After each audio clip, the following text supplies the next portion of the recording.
श्री राधा वल्लभ लाल की जय। सद्गुरुदेव भगवान की जय। वृंदावन बरसाना धाम की जय। महाप्रभु श्री तरिवंश चंद्र जी महाराज की जय। श्री यमुना रसरानी की जय। समस्त सहचरी वृंद की जय। जय जय श्री राधे श्याम। जय जय श्री राधे श्याम। जय जय श्री राधे श्याम। जय जय श्री हरि वंश।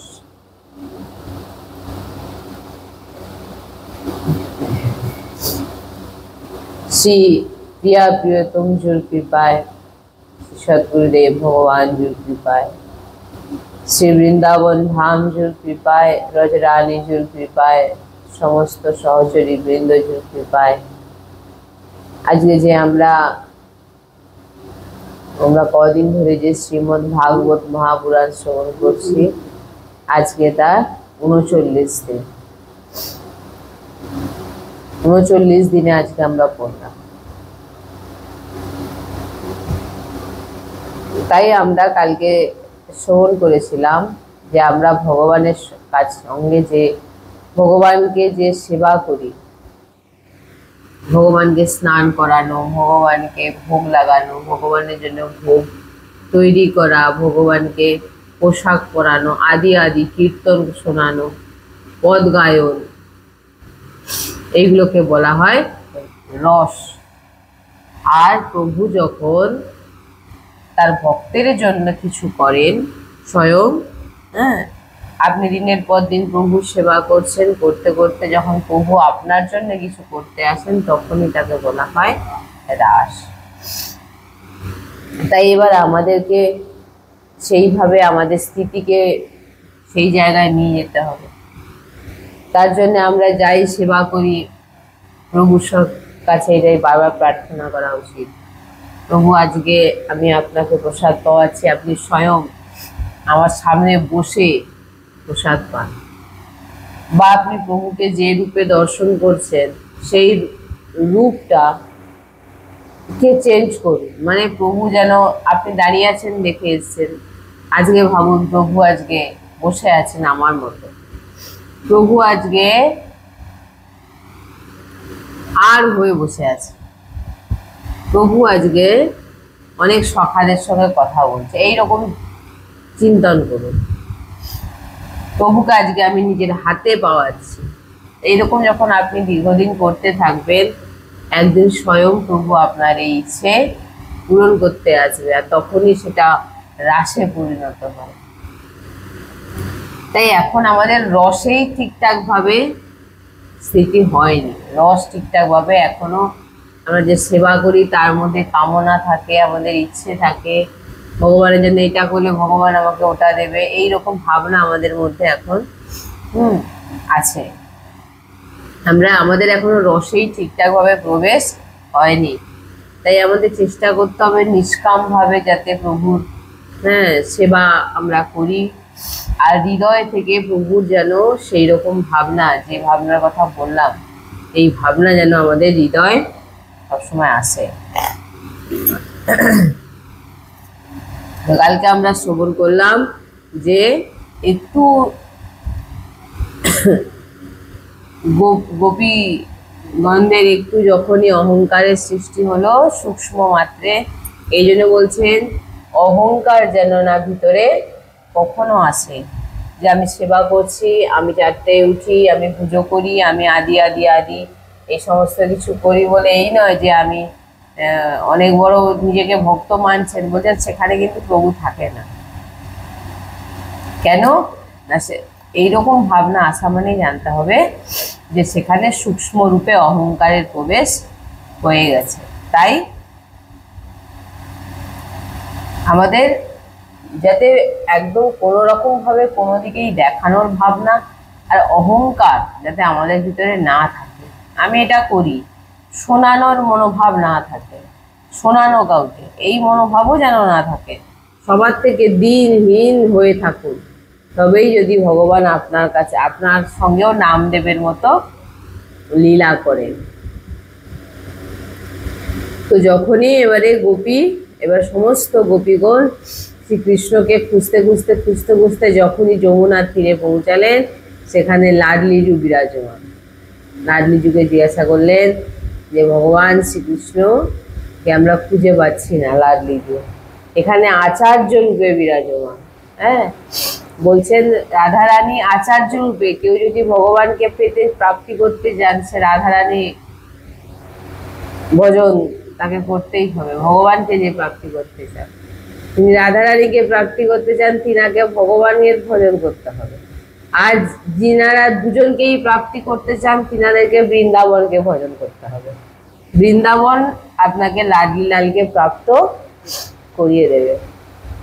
তাই আমাদের কাছে বৃন্দাবন আর ব্রজরানী হচ্ছে আমাদের সব কিছু, প্রাণধন।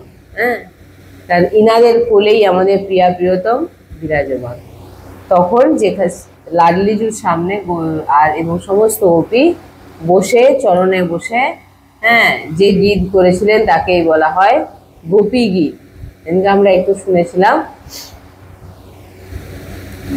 আমরা এক দু লাইন করবো, করে তারপর আবার লীলায়, আবার অন্য লীলায় যাব। জয়তি তেধিকং জন্মনা ব্রজা শয়ত ইন্দিরা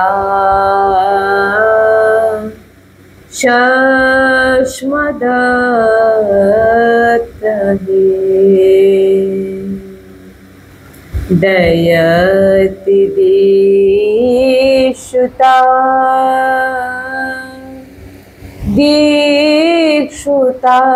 दीक्षुताबका स्वयि धृता सव स्ते विचेमते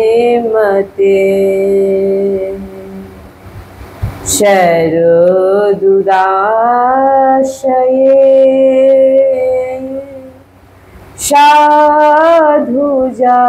साधुजात्मशं शरसिजोदरा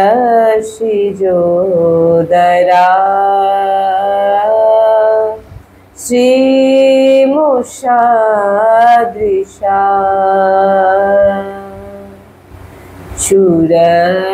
शूरतनाथ हे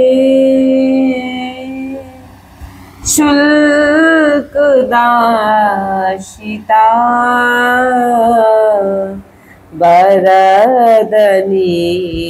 वरदनिगमनतो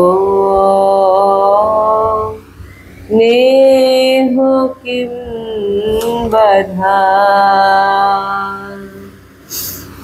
तब कथामृतं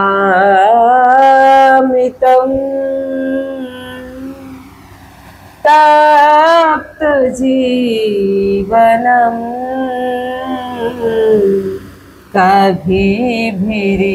कभिभिरीजितं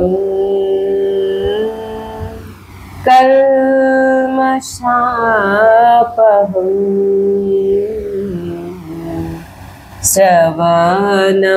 श्रवणमङ्गलं श्रीमदात्मतं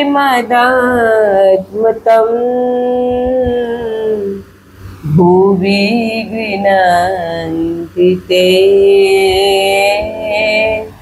भूरिदा जना।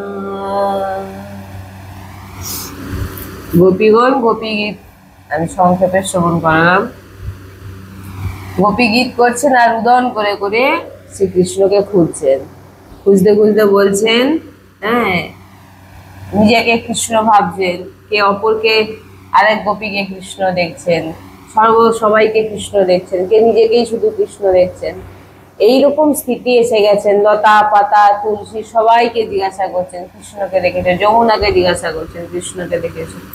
ব্যাকুল হয়ে যখন বলছেন যে গোপী গীতের মাধ্যমে বলছেন, হে মাধব, তুমি সমস্ত প্রাণীর অন্তর্যামী, তুমি আমাদের কাছে ফিরে এসো। যদি আমরা কোনো ভুল করে থাকি আমাদের ক্ষমা করে দাও। হে প্রাণনাথ, আমরা যে আপনার চরণের দাসী।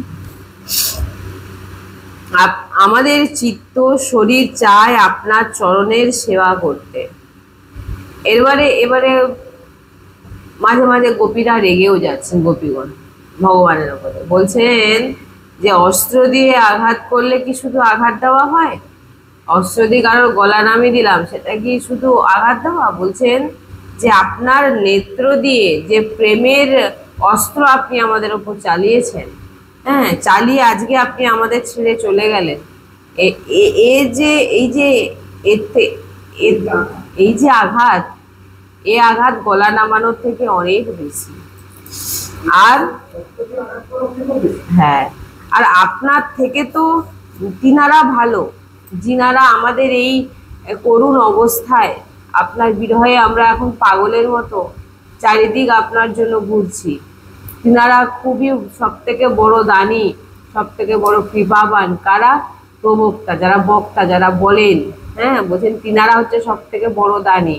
যদি দান, যদি কেউ সব থেকে বড় দান হচ্ছে ভগবানের কথা শ্রবণ করানো, একে সব থেকে বড় কথাবাচক, সব থেকে বড় দান বলা হয়।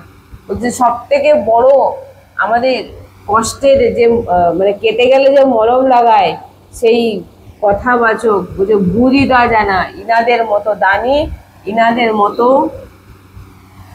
আর কেউ হতে পারে না। ভগবান আপনিও এরকম নয়। কেন না? আপনি তো চলে যান ছেড়ে দিয়ে, কিন্তু সেই ভুরিদা জানা কথাবাচক জন, তিনারা আপনার লীলা শ্রবণ করিয়ে আমাদের এই বিরহ, আমাদের এই যন্ত্রণাকে ঠান্ডা দেয়। তাই আপনার থেকে আমাদের কাছে কথাবাচক সব থেকে শ্রেষ্ঠ, সব থেকে বড় দানি, যে আপনি না থাকলেও আপনার চর্চা শ্রবণ করিয়ে, হ্যাঁ, তিনারা আমাদের কষ্ট মানে দুঃখকে কম করে। এইভাবে রুদন করতে লাগলেন, আর করতে তখন ভগবান শ্রীকৃষ্ণ প্রকট হয়ে গেলেন। এইবারে শুরু হলো মহারাস। রাস মানে ভগবান শ্রীকৃষ্ণ একজন আর হাজারো গোপী হয়েছিল। আর এখন হ্যাঁ 6 থেকে 80, আর এখন হচ্ছে মহারাস, যত গোপী তত ভগবান, তত ভগবান। হ্যাঁ, এবারে মহারাস হলো। মহারাসের পর যার ঘরে ফিরে গেলেন। মহারাস আমি খুব সংক্ষেপেই শ্রবণ করালাম, তাও আমাদের মহারাজ 3 দিন লেগে গেল। 3 দিন, হ্যাঁ, মানে তবু তো বিস্তারিত আমরা সেরকম বিস্তারিত শুনিনি, না শুনলেও আমাদের 3 দিন হয়ে গেল। যে এই মহারাস আমাদেরও ভগবান আমাদের সঙ্গে শুধু নৃত্য করাকে রাস বলে না। রাস কাকে বলে তো আমি বললাম, হ্যাঁ, এটা হচ্ছে ভগবান আপনার জন্য প্রকট হয়ে আপনাকে খুশি করার জন্য যখন প্রভু কিছু করবেন, হ্যাঁ, তখন মহারাস হয়ে যাচ্ছে। মানে একজনের জন্য তখন আর প্রভু কিছু করছেন না, একা কিন্তু সেখানে আর প্রভু নেই, সবার সঙ্গে প্রভু বিরাজমান। প্রত্যেক গোপীর সঙ্গে ভগবান শ্রীকৃষ্ণ আছেন। 1000 গোপী যদি থাকে, 1000 শ্রীকৃষ্ণ বিরাজমান হয়ে সেখানে মহারাস হয়। এদিকে মহারাসে ভগবান ব্যস্ত। মহারাস এখনো সেই ব্রজে গেলে এখনো রাস হয়, এখনো কৃষ্ণের লীলা আমাদের চোখ নেই, হ্যাঁ, কিন্তু সাধু সন্তগণ এখনো সেই রাস দর্শন করেন এবং সেই রস আস্বাদন করেন। এরপর অরিষ্ঠাসুর বধ করলেন। শ্যামকুণ্ড রাধাকুণ্ডের সৃষ্টি। এই অরিষ্ঠাসুর বধ কংসের আদেশে দিশাকৃত। অরিষ্ঠাসুর বৃন্দাবনে গমন করলেন এবং উৎপাত আরম্ভ করলেন। তাহার পায়ের আঘাতে ধরণী কাঁপতে লাগলো। সিংহের দ্বারা গিরিগণ ছিন্ন ভিন্ন নষ্ট করে দিচ্ছে। ব্রজের গোপীরা তা দেখে সব ভয় পাচ্ছে। শ্রীকৃষ্ণ এক সখার কণ্ঠে আলিঙ্গন করে দাঁড়িয়ে সেই অসুরকে আহ্বান করলেন, বলেন আয়। তখন অসুর তাকে আক্রমণ করলে শ্রীকৃষ্ণ সিংহদয় ধারণ করে তাকে বহু দূরে নিক্ষেপ করে দিলেন। বুঝতে পারলেন? সেই অসুর পুনরায় আক্রমণ করতে উদ্যত হলে অদ্র বস্ত্রের জল বাহির করার জন্য শ্রীকৃষ্ণ তাকে নিপীড়ন করলেন। তখন সে রক্ত বমন করে প্রাণ ত্যাগ করলেন। হ্যাঁ, শ্যামকুণ্ড রাধাকুণ্ডের সৃষ্টি। বৃষাকৃতি অরিষ্টাসুরকে বধ করে শ্রীকৃষ্ণ যখন গোবর্ধন পর্বতের প্রান্তে শ্রী রাধারানীর নিকটে আসলেন, তখন রাধা বললেন যে আমাকে স্পর্শও করো না। কেন না, তুমি বৃষ হত্যা করে মহাপাপী হয়ে গেছে। আগে সর্বতীর্থের জলে স্নান করে পবিত্র হও, তারপর আমাকে স্পর্শ করবে। শ্রী গোবিন্দের তখন একটি কুণ্ড খনন করলেন, যেখানে পৃথিবীর সমস্ত তীর্থকে আহ্বান করলেন। তাহারা তথা আগমন করে শ্রীকৃষ্ণের আদেশে সকলে নিজ নিজ পবিত্র বাড়ি প্রদান করে সেই কুণ্ডটিকে জলপূর্ণ পরিপূর্ণ করে দিলেন। সেই জল শ্রী শ্যামসুন্দর স্নান করে পবিত্র হলেন। এই কুণ্ডের নাম হলো শ্রী শ্যামকুণ্ড। শ্রীমতী রাধারানী তখন উক্ত শ্যামকুণ্ডের পাশে আরেকটি কুণ্ড সৃষ্টি করলেন এবং শ্যামকুণ্ডের জল দ্বারা পরিপূর্ণ হলো। রাধারানীর সৃষ্টি এই কুণ্ডের নাম হলো শ্রী রাধাকুণ্ড। কংসের প্রতি নারদের উপদেশ। এখানে তো ভগবান সবকিছু ভুলে গেছেন, কিসের জন্য তিনি এখানে এসেছেন বা কিছু। ব্রজের প্রেমে ভগবান সবকিছু ভুলে গেছেন, তিনি কে সেটাও তিনি ভুলে গেছেন। এত প্রেমে ডুবে গেছে, এত প্রেম পেয়েছেন সেখানে। মা যশোদার প্রেম, নন্দ বাবার প্রেম, রোহিণী মাতার প্রেম, বলরাম ভাইয়ের প্রেম, বালক গোপীগণ সবার প্রেম সব ভুলে গেছেন তিনি। কিসের জন্য এসছেন তিনি? তখন সমস্ত দেবতা বললেন যে,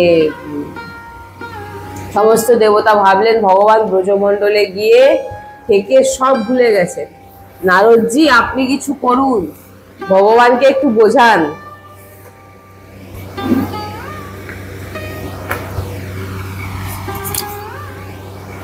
ভগবানকে একটু বোঝান, ভগবানকে একটু মনে করান। কারণ কংস খুব ক্রূর হয়ে যাচ্ছে। হ্যাঁ, কংসকে হত্যা করার উপায়, বধ করার উপায় আপনি বার করুন, ভগবানকে সেখান থেকে বার করুন। ভগবান তো সব ভুলে গেছে সেখান থেকে। তখন নারদজি তখন কংসের কাছে যান। এবং কংসের কাছে গিয়ে তিনি বললেন যে, নারদকে দেখে কংস কি করলেন, স্বাগতম বসালেন, পুজো আদি করলেন। নারদ কংসকে বলছে, তুমি দিনের পর দিন আনন্দ করে যাচ্ছ, আর তোমার কাল কৃষ্ণ বলশালী হয়ে যাচ্ছে, মাখন মিশ্রি খেয়ে, আর বলবান হয়ে যাচ্ছে। তুমি এখানে আনন্দে আছো, সেখানে মাখন মিশ্রি খেয়ে বলবান হয়ে যাচ্ছে। আমি কত রাক্ষসী পাঠাচ্ছি, কিন্তু কৃষ্ণকে বধ করতেই পারছি না। আর আমি তো জানি না কৃষ্ণ আছে কোথায়, না হলে তো তাকে মেরেই দিতাম। তো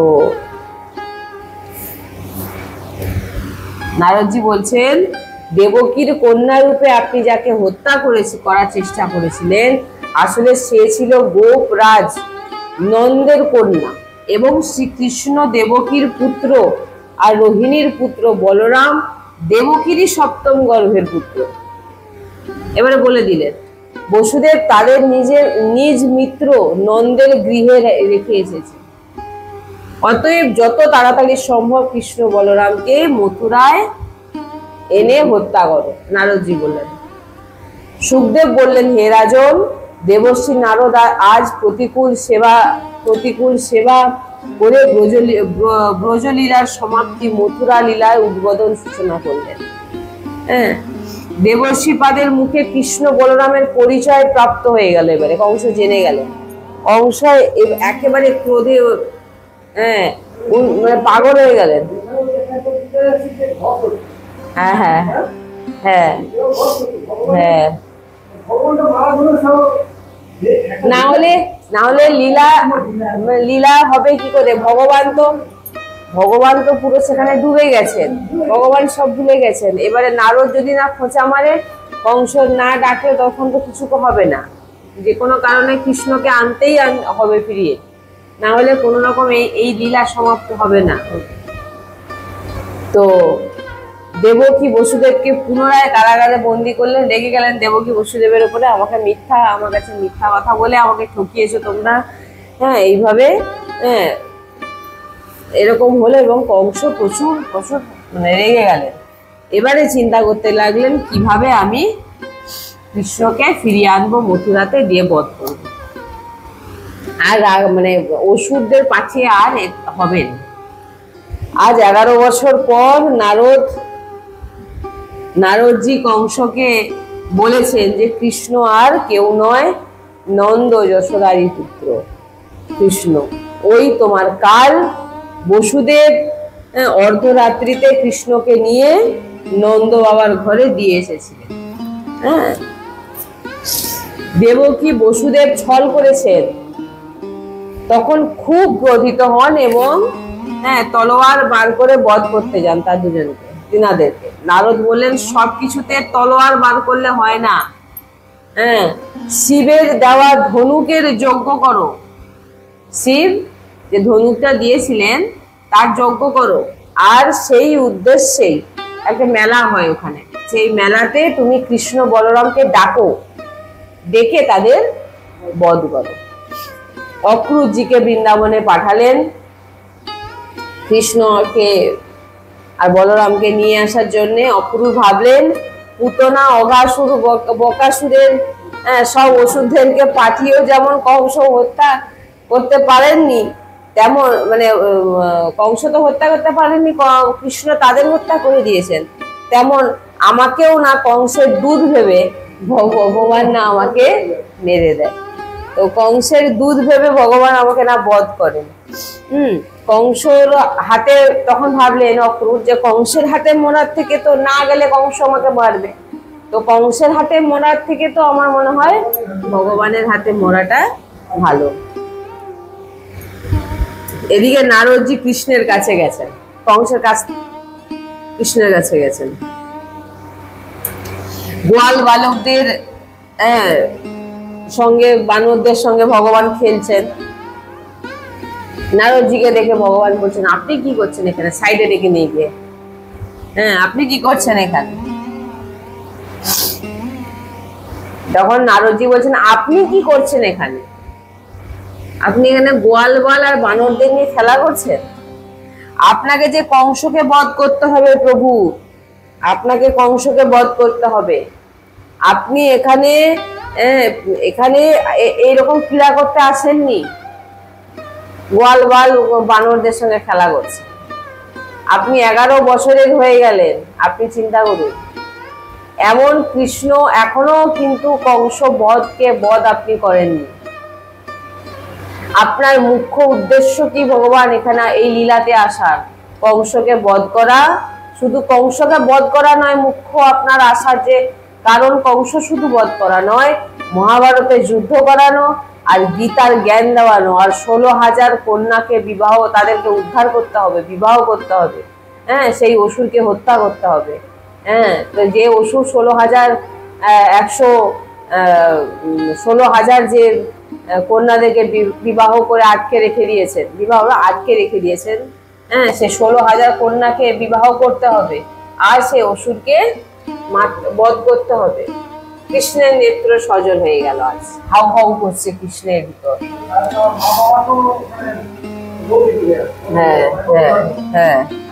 আজ কৃষ্ণের ভিতর হাউ হাউ করছে। মানে হুট করে যখন কোনো জায়গায় প্রেম প্রাপ্ত হয়, সেখান থেকে যখন ছেড়ে চলে আসার কথা শোন, তখন সেই ভিতরের যে যন্ত্রণা, এটা কিন্তু হট করে কেউ মানে নিতে পারে না। সেরকম ভগবানও সেই একই, কৃষ্ণের নেত্র সজল হয়ে গেল, কৃষ্ণের নেত্র দিয়ে অশ্রু শুরু হয়ে গেছে। এই সব শুনে ভগবান বলছেন আমি তো ভুলেই গেছিলাম যে আমি ঈশ্বর। ভগবান বলছেন এসব আমি তো ভুলেই গেছিলাম যে আমি ঈশ্বর। ব্রজবাসীদের প্রেমে আমি ভুলেই গেছিলাম যে আমি কে। ভগবান বলছেন নারদজিকে, আমি কি করে ব্রজবাসীদের ছেড়ে মথুরায় যাব? নারদ তুমি আমাকে বলে দাও, আমি কি করে ব্রজবাসীদের ছেড়ে আমি মথুরায় ফিরবো, তুমি আমাকে বলে দাও, কারণ আমার পক্ষে এটা সম্ভব নয়। কে বলছেন? ভগবান বলছেন। ওই ব্রজবাসীরা আমাকে না দর্শন করে এক মুহূর্ত কাটাতে পারবে না, সব মরে যাবে। আর মা যশোদার কথা তুমি, মা যশোদা যদি এই কথা জেনে যায়, এতটুকু সহ্য করতে মা যশোদা পারবেন না। যার দিন শুরু হয় আমাকে রেখে আর রাত শেষ হয় আমাকেই রেখে, হ্যাঁ, তো সেই মা যশোদাকে কি করে, আমাকে না ঘুম পাড়িয়ে সে কখনো ঘুমোয় না, তার কি হবে? হ্যাঁ, তো এই মাইয়াকে ছেড়ে দিয়ে আমি চলে গেলে এই মাইয়া মারা যাবে। নারদ বলছেন, আপনি ব্রজবাসীর কথা ভাবছেন, তবে জগতের কল্যাণ আপনি কিভাবে করবেন? নারদজি তখন বলছেন, আপনি, আপনার মুখ্য উদ্দেশ্য কি? শুধু কংসবধ নয়, গীতার জ্ঞান দেওয়া, মহাভারতে যুদ্ধ করানো, অনেক কিছু মুখ্য কারণে আপনার এই আপনি এই লীলায় করছেন। আপনাকে ব্রজমণ্ডল ছাড়তে হবেই, আপনাকে অক্রুরজি নিতে আসছে, আপনি তৈরি হয়ে যান এখানে যাওয়ার জন্য। আমরা বলি সংসার আমাদের ছাড়ছে না, ভগবানের কাছে কি করে যাব? আমরা মনে মনে ভাবি যে আমাদের সংসারের মায়া আমি ছাড়তে পারছি না, তো ভগবানের কাছে কি করে যাব?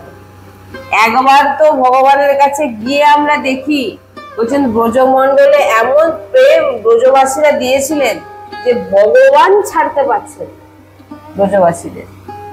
এই জন্যে ব্রজবাসী বলে না, যে ব্রজবাসী মতো আর কেউ হতে পারবে না।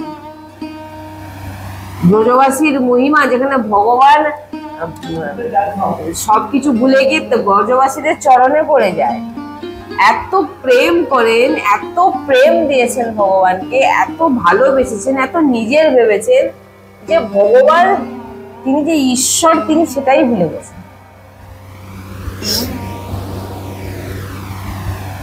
অক্রুরজি যখন ব্রজমণ্ডলে পৌঁছালেন, ব্রজে যেন সেদিনকে কালো মেঘের মতো ছেয়ে গেল। অক্রুরজি যেদিনকে ব্রজে পৌঁছালেন, কালো মেঘ যেন আজ পুরো ব্রজমণ্ডল যেন ঘিরে ধরেছে, মানে পুরো কালো হয়ে গেছে। আকাশ বলছে, ব্রজবাসীরা তোমাদের আনন্দের সময় এবারে শেষ। অক্রুরজি রথে করে ব্রজে পৌঁছালেন। পৌঁছানো মাত্রই দেখলেন যে অটল বনে পৌঁছানো মাত্রই দেখলেন ভগবান গাই চড়িয়ে ফিরছেন। তখন রথ থেকে নেমে ভগবানের চরণ চিহ্ন, ভগবান গৌমাতাদের নিয়ে চলে যাচ্ছেন, অক্রুরজি পিছন থেকে দেখে নিয়েছেন।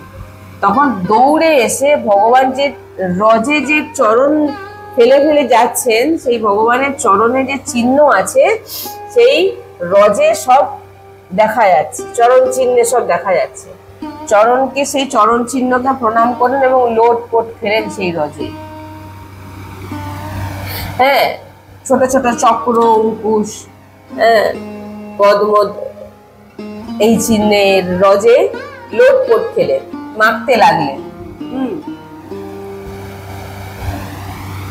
এদিকে শ্রীদাম আরো যে সখাগণ তিনারা দেখছেন, গৌর বর্ণ বলরামজি নীল বস্ত্র আর শ্যাম বর্ণ পীত বস্ত্র পরে কৃষ্ণ দাঁড়িয়ে দৌড়ে চরণ ধরলেন অক্রুরজি। তখন বললেন যে মল্লার যুদ্ধ খেলা, মল্লার যুদ্ধ জানেন? হ্যাঁ হ্যাঁ হ্যাঁ, সেই যুদ্ধের মেলা আর ধনুষ ভঙ্গের অনুষ্ঠানে কৃষ্ণ বলরামকে কংস ডেকেছে, এই কথা হওয়া, মানে এই কথাটা বলা মাত্রই সবার কানে কানে সব পৌঁছে গেল যে কৃষ্ণ মথুরায় যাবে, কৃষ্ণ বলরাম। সমস্ত গোয়াল বা, হ্যাঁ, তো সমস্ত গোয়াল বাল গোপী ব্রজমণ্ডল সবাই যেন আজকে স্তব্ধ, চুপ হয়ে গেছে শুনে যে চলে যাচ্ছেন ভগবান, চলে যাবে, মানে কৃষ্ণ আমাদের লালা চলে যাবে। সেই দিন সবাই নন্দ বাবার মহলের সামনে দাঁড়িয়ে আছে, সবাই দাঁড়িয়ে আছে, জানে ওই ওই খেলা দেখতে যাবেন আর ধনুষ ভঙ্গের অনুষ্ঠানে যাবেন। সব ব্রজবাসী চুপচাপ বসে আছে, কিন্তু ব্রজবাসীরা জেনে গেছিলেন যে কৃষ্ণ আর বৃন্দাবনে ফিরবেন না। সেই দিন সবাই নন্দ বাবার মহলের সামনে দাঁড়িয়ে কেউ আর সেদিন ভোজন করেননি, নিদ্রায় কেউ যাননি। হ্যাঁ, কৃষ্ণ চলে যাবে, সব নন্দ বাবার মহলের বাইরে সব বসে আছে, সারা রাত বসে আছে। নন্দরানী যশোদা কৃষ্ণকে কোলে ঘুম পাড়াচ্ছেন, আজকে শেষ ঘুম পাড়ানো। ব্রজের লীলায় মা যশোদা কৃষ্ণকে শেষ ঘুম পাড়াচ্ছে। যশোদা জানে তার পুত্র যে 3 দিনের জন্য যাচ্ছে মথুরাতে, কিন্তু এটাই হচ্ছে আজ শেষ ঘুম পাড়ানো মা যশোদা। মা যশোদার কি আর জানেন যে এটাই আজ শেষ রাত্রি? সবাই কৃষ্ণকে আটকাচ্ছেন।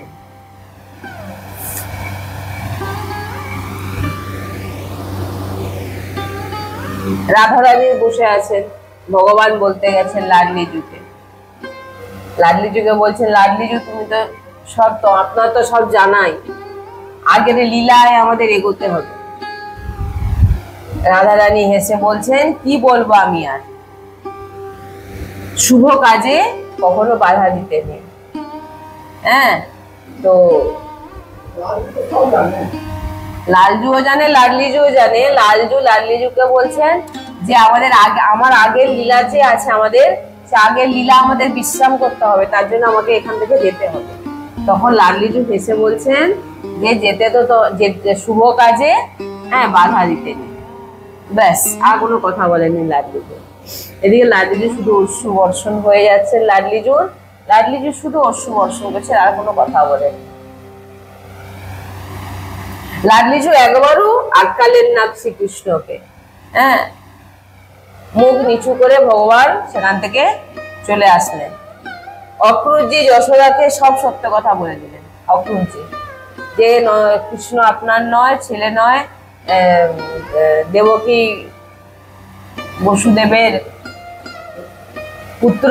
ভাবুন, একটি মা যখন ছোট থেকে তার সন্তানকে বড় করে, আর তারপরে যখন শোনে তার সন্তান নয়, সেই মায়ের স্থিতিটা একবার কেউ অনুভব করতে পারবে? 11 বছর পর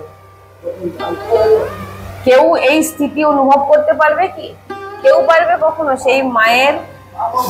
সেই মায়ের স্থিতি কেউ বলতে পারবে? কারণ জিহ্বার শক্তি আছে যে বর্ণনা করতে পারবে? আমরা কি বর্ণনা করব, কি বলবো? সব সত্যি কথা যখন বলে দিলেন, সবাই রথের চাকা ধরে কান্নাকাটি শুরু করেছে, ভগবানকে যেতে দিচ্ছেন না। কৃষ্ণ যেও না। কৃষ্ণ অক্রুরজিকে জোর করে অক্রুরজি জোর করে কৃষ্ণকে রথে তুলে নিয়েছেন। রথ যাচ্ছে, সব রথের সামনে লোটপোট খাচ্ছে, কেউ যেতে দেবে না। কৃষ্ণ তখন সবাইকে তুলে তুলে বলছেন, আমি 3 দিনের জন্য যাচ্ছি, আমি আবার ফিরে আসবো, আবার তোমাদের সঙ্গে থাকবো। কি বলবেন? ভগবানকে আজকে বলতে বাধ্য। তো হঠাৎ এবারে রথ যখন ছেড়ে দিয়েছেন, রথ চলে যাচ্ছে, যেতে হঠাৎ দেখছেন যে মা যশোদা চিৎকার করছে, আরে লালা রুক যাইও, আরে লালা রুক যাইও। কেন না, মা জেনে গেছে যে আমার লালা আর ফিরবে। অদ্ভুত, আবার পুরো রোম যেন ফুলে উঠছে। আরে লালা রুক যাইও, আরে গোপাল রুক যাইও। কৃষ্ণ পিছনে যখনই দেখলেন যে মা যশোদা আসছেন, চলন্ত রথ থেকে লাফ দিয়ে যশোদাকে জড়িয়ে ধরলেন। মা যশোদাকে, মা কাঁদছেন, একবার মাথায় হাত বোলাচ্ছেন, একবার বুকে হাত বোলাচ্ছেন, একবার গায়ে হাত বোলাচ্ছেন। মা যেমন তার পুত্রকে আদর করেন, আদর করছেন, আর বলছেন, নিজের আঁচল দিয়ে মুখ মুছে দিচ্ছেন, আর বলছেন, আমাকে মাফ করে দিবি তুই, আমাকে ক্ষমা করে দিবি। মা যশোদা বলছেন, এতদিন তোর সঙ্গে আমি অনেক বকেছি, অনেক মেরেছি, কারণ আজকে বুঝে গেছেন যে লালা আমার নয়। তখনই বলছেন যে আমি তো অনেক বকেছি নিজের ভেবে, অনেক মেরেছি, অনেক মাখনের জন্য অনেক কিছু বলেছি, হ্যাঁ তুই আমাকে ক্ষমা করে দে। সামান্য একটা ভাঁড় ভাঙার জন্য আমি তোকে উদুকুলে ভেঙে বেঁধে দিয়েছিলাম। হ্যাঁ হ্যাঁ, তপু ডাঁটু, তপু বাটকারু লালা, কত অন্যায় করেছি, কত বকেছি, কত মেরেছি, সব অন্যায় আমাকে ক্ষমা করে দে। যা যা অন্যায় করেছি আমাকে তুই ক্ষমা করে দে। মা যশোদা বলছেন, আমার কাছে আর কোনো কিছু লুকোস না লালা, আমি সবই জেনে গেছি। তু মারা ছোড়া নাই হো, ব্রজ ভাষায় বলছে তু মারা ছোড়া নাই হো, তু মারা লালা নাই হো। মারা মানে আমার, তুই আমার ছেলে নয়, তুই আমার লালা নয়। বলছে না তুই দেবকী, তুই দেবকীর লালা, তুই আমারা লালা নয়, এরকম বলছেন। আর মা যশোদা মানে বুক ফাটা কান্না যাকে বলে না, যে ভিতর যেন ফেটে যাচ্ছে ভগবানে মা যশোদার কাঁদছে। লালা তুই দেবকীকে বলিস, ভগবানকে বলছেন লালা তুই দেবকীকে বলিস আমি যে যে অন্যায় করেছি। দেবকী শুনলে হয়তো ভাববে মা যশোদার মতো কঠোর আর কেউ নয়। দেবকীকে এই কথাগুলো তুই কিছু আর বলিস না। ভগবান চরণে প্রণাম করে বলছেন, কেঁদে কৃষ্ণ বলছেন, মা দেবকী মা আমাকে জন্ম দিয়েছে ঠিকই, কিন্তু মা কাকে বলে, মার বাৎসল্য প্রেম কাকে বলে তোমার কাছে আমি পেয়েছি বা জেনেছি, তাহলে আমি জানতামই না। যশোদার কি অবস্থা হচ্ছে, 11 বছর ধরে মাখন মিশ্রি খাইয়ে, হ্যাঁ তালি বাজিয়ে নৃত্য করাতো, সিঙ্গার করাতো, গোবর মারছে, ধোয়াচ্ছে, মোছাচ্ছে, খাওয়াচ্ছে। তুই আসবি তো কৃষ্ণ, ভগবান মা যশোদা শুধু এইটুকু বলছে, তুই আসবি তো কৃষ্ণ, তুই আসবি তো লালা। বলতে বলতে বারবার মূর্ছিত হয়ে যাচ্ছেন, বারবার মূর্ছিত হয়ে যাচ্ছেন। লালা তুই ফিরে আসবি তো, লালা তুই ফিরে আসবি তো, বারবার মূর্ছিত হয়ে যাচ্ছেন, বারবার মূর্ছিত হয়ে যাচ্ছেন। কৃষ্ণ এই দেখে হৃদয়ে পাথর দিয়ে ব্রজমণ্ডল ছেড়ে মথুরায় চলে গেলেন। মানে আর নাহলে তো আসতেই পারবেন না তিনি। মা যশোদা মূর্ছিত হয়ে পড়ে যাচ্ছেন, গোপীদের কাছে ধরিয়ে দিয়ে কৃষ্ণ সেখান থেকে বেরিয়ে চলে আসলেন। এই যে কৃষ্ণ ওখান থেকে বেরিয়ে আসলেন, কৃষ্ণের যে ভিতরের যে ভাব, মা যশোদার যে ভাব, যন্ত্রণার ভাব, মানে এ বলা, প্রকাশ করা, মানে অনুভব করা আমরা কিছুই করতে পারছি না। এত গভীর লীলা, এত যে আমরা কিছু বুঝতেই পারবো না যে ভগবান মা যশোদার যে পীড়া, গোপীগঞ্জের পীড়া, গোপী সমস্ত গোপীদের যে পীড়া, গোয়াল বালদের যে পীড়া, গৌমাতা সমস্ত ছোট ছোট বাছুর তাদের যে পীড়া, এর কেউ বলতে পারবে না, কেউ কোনো দিন এর বলতে পারবে না। সেখানকার লতা পাতা সবাই কাঁদছেন, বৃক্ষ কাঁদছে, সবাই কাঁদছে, কৃষ্ণ চলে যাচ্ছে। মা যশোদা শুধু বলছেন, কৃষ্ণ তুই ফিরে আসবি তো, লালা তুই ফিরে আসবি তো, কৃষ্ণ তুই ফিরে আসবি তো, গোপাল তুই ফিরে আসবি তো। বলতে বলতে বলতে বলতে মূর্ছিত হয়ে যাচ্ছে। তখন ভগবান কি করলেন, মথুরার দিকে হৃদয়ে পাথর রেখে তিনি মথুরার দিকে চলে গেলেন। তো এর পরে যে লীলা আছে কৃষ্ণ বধ লীলা, সেটা আমরা কালকেই শুনে নেব। হ্যাঁ, এটা আমরা কালকে শুনব। আমার সব থেকে, আমি ভাগবতে যতবার আমি ভাগবত অধ্যয়ন করি বা যতটা আমি করেছি বা গুরু কৃপায়, আমার সব থেকে ভাগবতের যে যে লীলা আমার হৃদয়ে খুব কাছের, মানে আমার সব লীলাই এখানে অনেক কিছু আপনাকে জ্ঞান দিচ্ছেন, কিন্তু এই রাস পঞ্চাধ্যায়, হ্যাঁ কৃষ্ণের এই যে লীলাগুলো, সেটা হচ্ছে রাস পঞ্চাধ্যায়, কৃষ্ণের মথুরায় গমন আর উদ্ধবজির ব্রজে আসা, আর গোপীদের গোপী উদ্ধব সংবাদ, অদ্ভুত। কি যে পীড়া, যে কি যে যন্ত্রণা যখন নিজের লোক ছেড়ে চলে যায়, সে যে যন্ত্রণা, ভগবানের জন্য যে গোপীদের যে ব্যাকুলতা, আর ভগবানের যে ব্যাকুলতা, মাখন দেখলেই ভগবান কাঁদবে। মাখন দেখলেই ভগবান ছটফট করতেন, গোপীদের কথা মনে হয়ে যেত। সেই সেই যে ব্যাকুলতা, এগুলো অনুভব করা वृंदावन बरसाना धाम महाप्रभु श्री हरिवंश जी महाराज की जय।